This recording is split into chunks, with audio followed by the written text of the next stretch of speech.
of the World Religions by Antia Ravi, Big History Project, adapted by New Zealand Staff, published 07/30/2016, Word account 1935. People in early Eurasian civilizations created more complex governments and more efficient forms of communication. As they did so, they also developed what we now call religion. I've researched some features early Eurasian cities that had in common. Now I want to find out why civilizations adopted some sort of religion. How did these religions spread over the vast areas? By 12,000 BCE, there were developed cities in most parts of the world. Early writing from cities of Sumer in Mesopotamia, tells us that people there believed in gods who cared about their well-being. But the major world religions I know of, Hinduism, Judaism, Buddhism, Christianity, and Islam, were bigger than a single city or even a single religion of the world. In fact, all of these religions developed within a few hundred years. By now, they have survived for thousands of years. It seems that people have had local religions since early times. Why did survival important global religion emerge between 12,000 BCE and 7,000 CE? Why did all those major world religions appear in that area?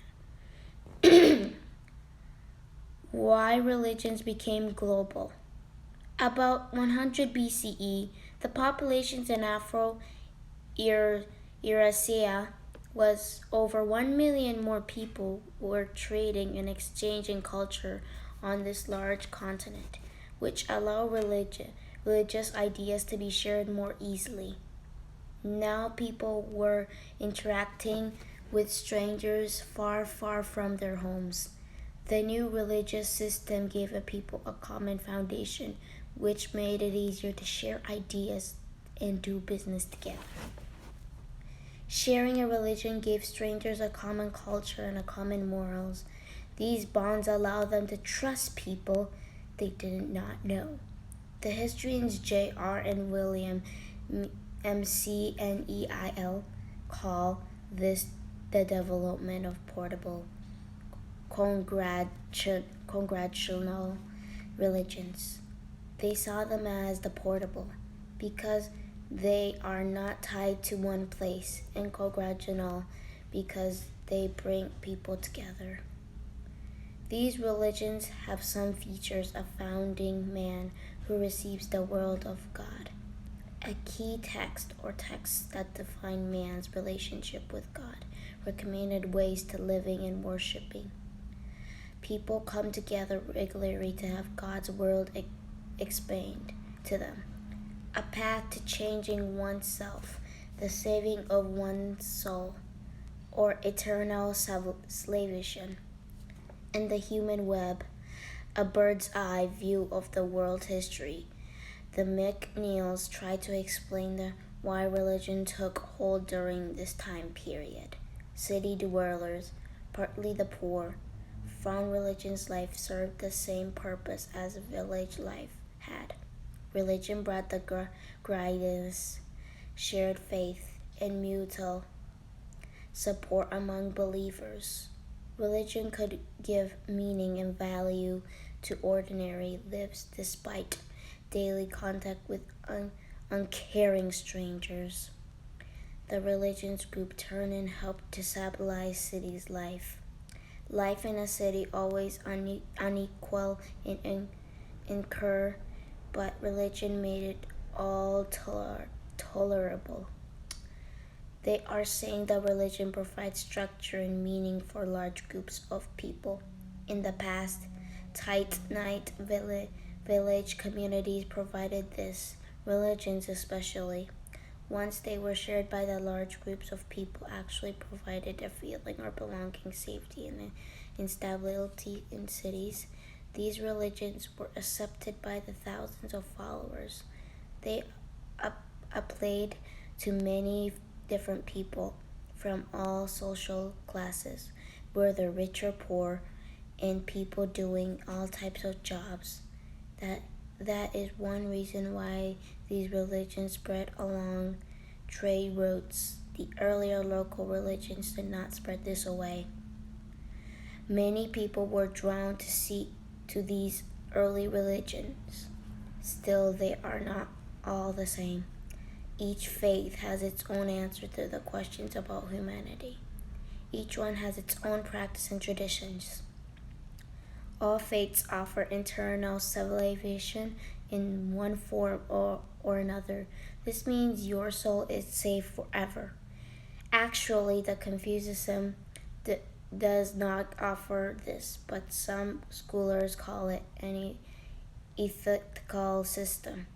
That teacher teaches how to live a good moral life. Not really a religion. Judaism, Christianity, and Islam are all monotheistic, with one omnipotent, all-powerful, omniscient, all-knowing God. Hinduism allows for the worship of many powerful gods and goddesses. Buddhism and Taoism also accept the existence of multiple divine beings.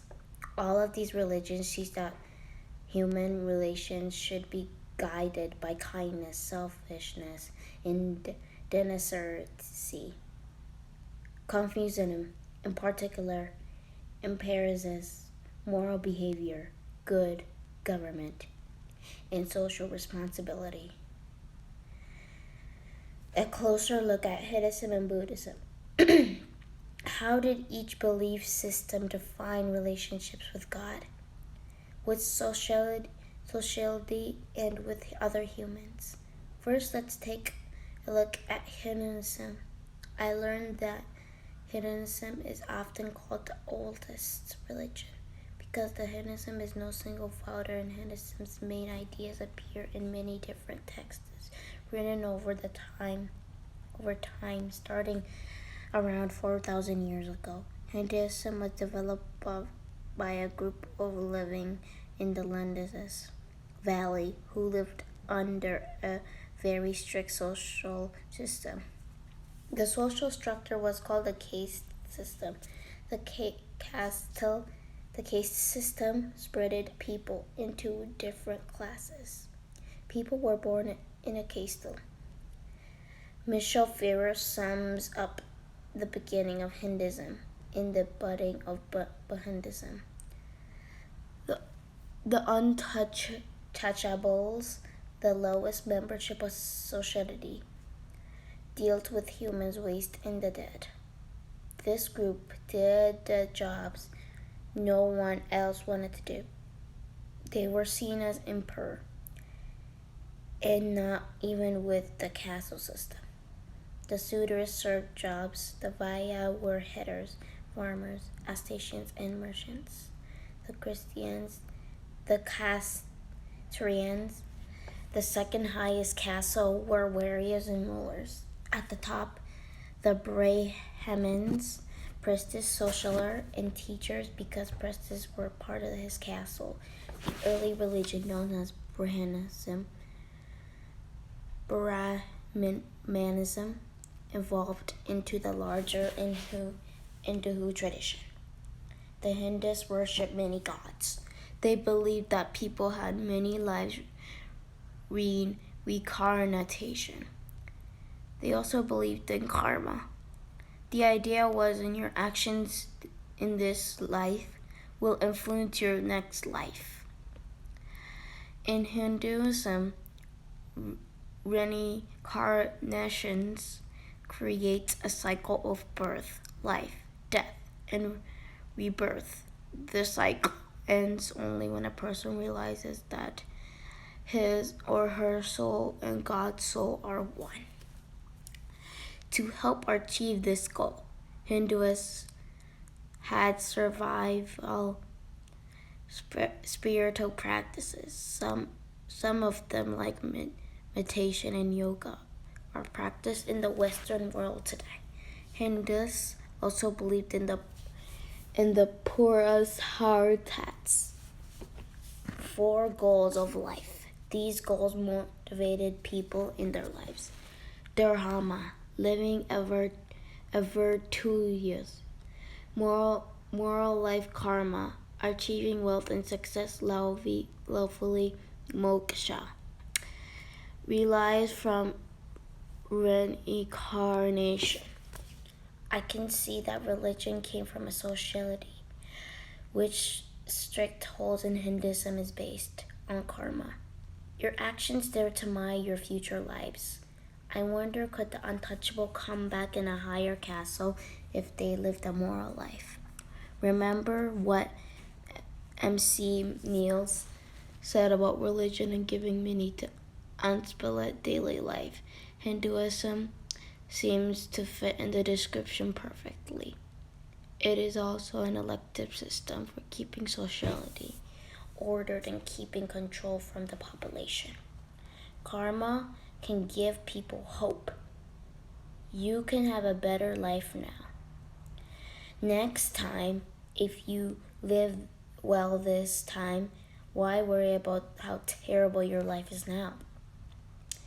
It is also interesting that the 4 paths life are not just about spirituality and God. The second and third goals are about having a happy, successful life in this view. The path toward moksha seems enjoyable. That sounds like a lot of particular ideas that shaped the founding of American life, liberty, and pursuit of happiness. The second religion, I'm going to look at Buddhism. It's Buddhism, okay?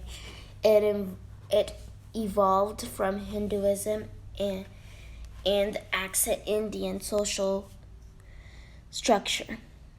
In this case, there is a male founder of the religion. His name is Siddhartha Gautama. He was born in South Asia, what is now Nepal, in 563 BCE. His was a Kshatriya Hinduism family, the warrior ruler class. According to the stories, Siddhartha's father asked some wise men his son would be in life. His wise men said that he would be a great leader unless he saw suffering. So Siddhartha's father kept him inside the place all his life. When Siddhartha was 16, he got married and had a son. Later, Siddhartha left the place. He saw all the human suffering in the world, sickness, poverty, death. He left his home and began wandering, looking for peace.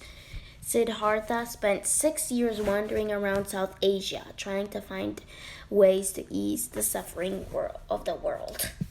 One day, he sat under a bodhi tree, Bodhi tree, to meditate.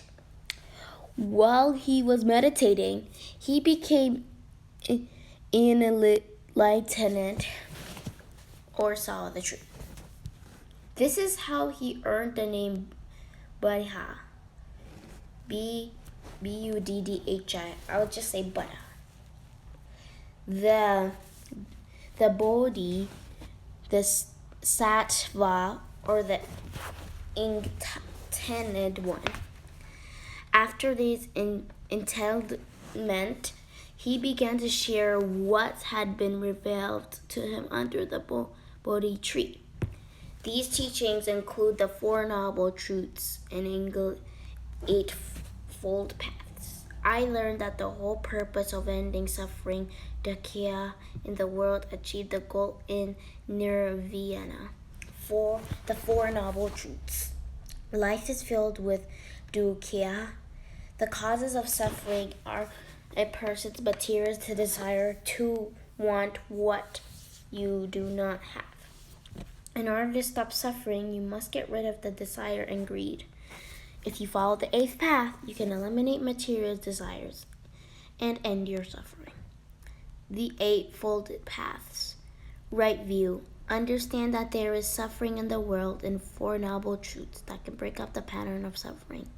Right intention. Affirm humble thoughts. Care for others. Think about more. Speak kindly. Avoid lying and gossiping. Be faithful and do the right thing. Do not kill or steal or lie. Make sure your job does not harm others or do not pervert slavery or the selling weapons or poisonous. Work hard and avoid negative situations.